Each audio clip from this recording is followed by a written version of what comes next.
দেখুন, একটি বেসরকারি সংস্থার অফিসে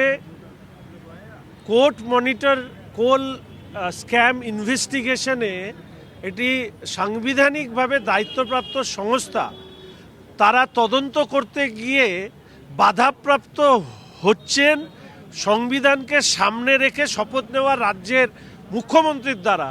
এর থেকে তো সমস্ত কিছু পরিষ্কার হয়ে যাচ্ছে। এই যে এতদিন ধরে সবাই বলতো যে এই দলটা আসলে চোরের দল এবং তার অধিনায়ক স্বয়ং এই রাজ্যের তৃণমূল কংগ্রেসের নেত্রী, সেটা আরেকবার প্রমাণ হলো। কোন হিসেবে ফাইল নিয়ে পালাচ্ছেন রাজ্যের সরকারি গাড়িতে, বা রাজ্যের মুখ্যমন্ত্রী সেই কাজে সহায়তা করছেন। একটা বেসরকারি সংস্থার কাছে কি এমন জিনিস আছে যাকে বাঁচানোর জন্য রাজ্যের মুখ্যমন্ত্রী হঠাৎ করে উদ্ভ্রান্তের মতন এত তৎপর হয়ে উঠলেন? ফলে রহস্য আরও ঘনীভূত হচ্ছে।